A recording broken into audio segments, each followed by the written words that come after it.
Malaking gulo, mga sangkay, posibleng mangyari sa Pilipinas?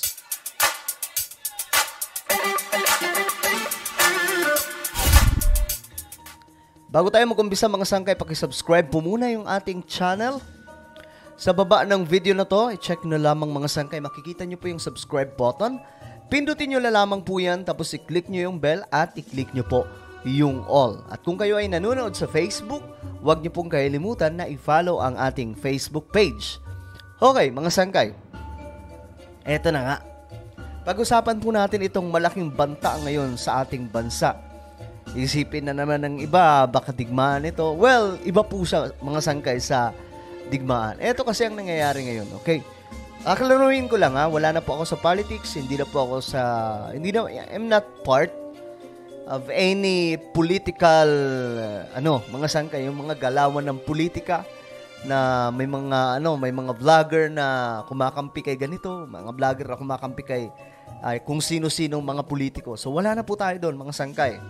Dahil sa totoo lang, for me, ang politika ay napakarumi po talaga, ay talagang ito po ang dahilan mga sangkay kung bakit tumigil na po tayo sa pagtatopic about politics sa ating bansa. Pero paminsan-minsan, no? Okay, ito po. Pag-usapan lamang po natin itong malaking banta ng kaguluhan sa ating bansa. Okay? Pasadahan lamang po natin ito. Ulitin ko wala na po tayo ngayong mga sangkay kinakampihan. Hindi po tulad dati na talagang may political color tayo. So ngayon, wala na po. Dilaw ka man, pula ka man, blue, itim, o kung ano pa ang political color mo, welcome ka po sa ating channel. Gigitna lamang po tayo. Ngayon mga sangkay, pag-usapan po natin itong posibleng pagpasok di umano ng ICC sa Pilipinas. Na posibleng bitbitin ang dating Pangulong Duterte. Okay? Ito po yung tinutukoy ko, mga sangkay, na posibleng mangyari ang isang malaking kaguluhan kung maganap po ito. Alalahanin po natin, si PBBM at PRRD ay talagang namang magkakampiyan, mga sangkay. Kaya nga lang, dahil po sa takbo ng politika ngayon, no, talagang magulo Kaya nga ayoko nang mag-topic ng politics, mga sangkay. Siguro ang bibigay po natin ngayon isa pong warning sa ating bansa. Pero wala po tayong kakampihan dito. Okay? Again, dahil po sa politika, maruming politika sa Pilipinas, ang nangyayari mga sangkay, nagkakaroon po ng kaguluhan ngayon. Imagine, sa sobrang dumi ng politika sa Pilipinas, magkakakampi. Ito po ang tinatawag noon na unit team, mga sangkay. At once upon a time, naging bahagi po tayo sa unit team, no? Yung maraming bumoto mga sangkay kay PBBM at kay VP Sara. Balit ngayon, ulitin ko, wala na po tayong kinakampihan. Okay? Ngayon, ang unit team, nagkakagulo mga sangkay at sila mismo ang nagbabanggaan dahil sa mga personal agenda. Yan po ang politika sa ating bansa. Ngayon, eto, pakinggan po natin kung papayag ba ang ating Pangulo na pumasok ang ICC sa Pilipinas upang anuhin si PRRD, ang dating Pangulo. Simple lang naman yung issue yan Hindi naman siguro tama na ang mga tigalabas, mga dayuhan, ang magsasabi sa atin kung sino iimbestigahan ng pulis natin, sinong aarestuhin ng pulis natin, sinong ikukulong ng pulis natin. Hindi naman siguro tama yon. Dapat Pilipino lang ang gumagawa niyan. Hindi tama para kay Pangulong Ferdinand Marcos Jr. na manghimasok ang isang dayuhang grupo sa mga investigasyon patungkol sa mga isyu sa loob ng bansa. Okay.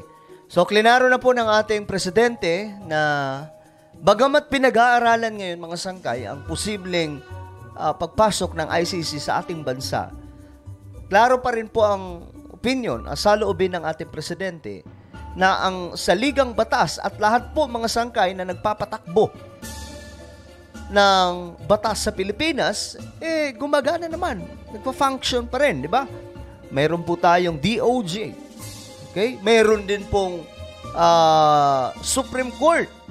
Ang kapulisan natin, andyan naman. Kasundaluhan at lahat po, mga sangkay, okay naman. So bakit pa kailangan ng ICC na pumasok sa Pilipinas? Well, ito base lamang po sa pag-aanalisa ko, just in case, no? Napapasukin talaga yung ICC sa ating bansa. Kasi magulo po ang politika sa Pilipinas.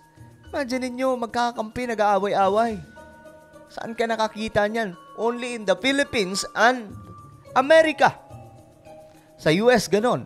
At ang isa sa nakakuha po sa sobrang mga sangkay dumi ng politika ay Pilipinas.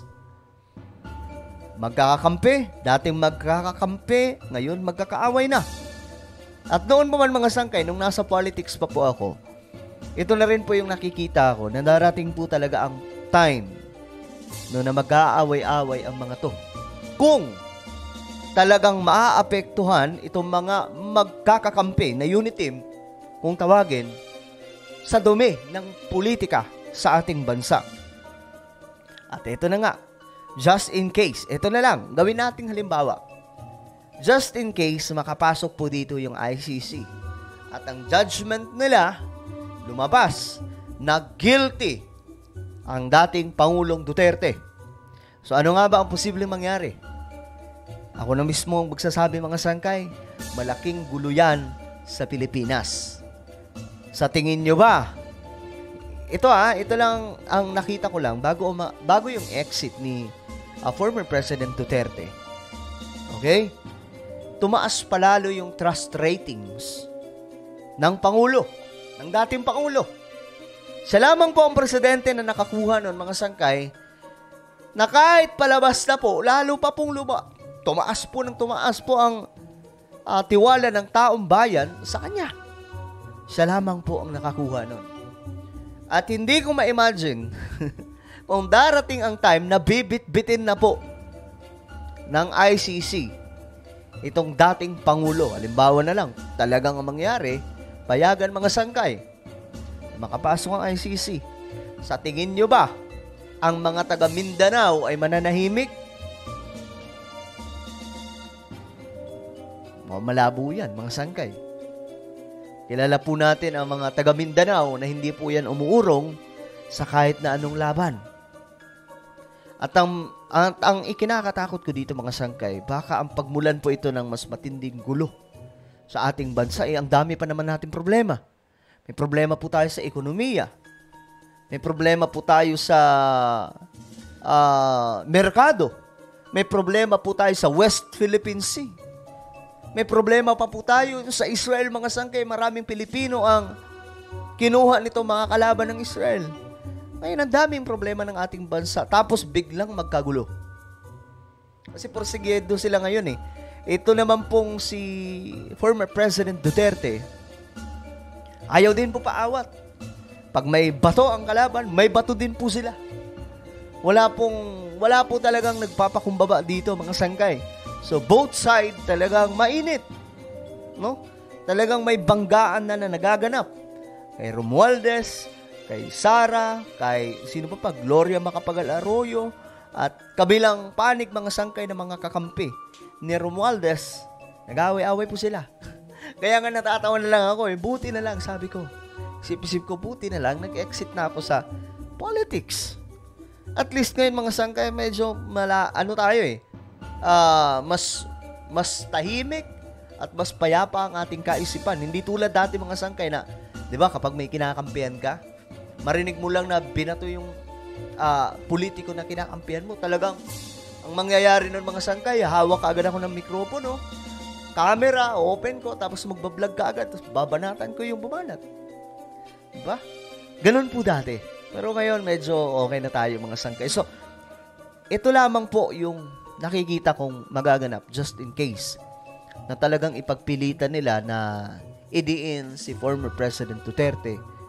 Ako, hindi po ako makakampi kay former President Duterte o kahit sa kabilang panig. Kay Romualdez, wala po akong pakialam sa mga politiko na yan. Okay? Kaya nga lang, ang realidad na posibleng mangyari talaga, tandaan nyo na lamang to kapag nangyari mga sangkay na ipagpilitan talaga na kantiin si former President Duterte, may mangyayaring malaking kaguluhan sa Pilipinas. At sana, mapaghandaan po ng marami yan, mga sangkay. Dahil yan po ay marami pong taga-suporta si former President Duterte. Kaya nga, kumpiyansa pa rin po sa mga sangkay na kung tatakbo siya sa 2025 and 2028, mananalo pa rin. Dahil ganun pa rin po yung impluensya niya. Hindi sa mga politiko, kundi sa pangkalahatan, yung madlang people. So ano po ang inyong komento, mga sangkay? Tingin nyo ba, posible nga bang mangyari talaga ang malaking kaguluhan sa Pilipinas just in case na bitbitin po talaga ang dating Pangulong Duterte? Just comment down below. Ano ba ang inyong mga opinion? Okay? Kung dilaw ka man, sige, mag-comment ka. Kung pula, kung blue, green, mag-comment po kayo sa ibaba at pag-usapan po natin yan. Okay? And now guys, I invite you please subscribe my YouTube channel, Sangkay Revelation.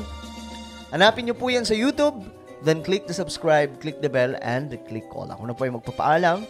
Hanggang sa muli, this is me, Sangkay Janjan. Palagi nyo pong tatandaan that Jesus loves you.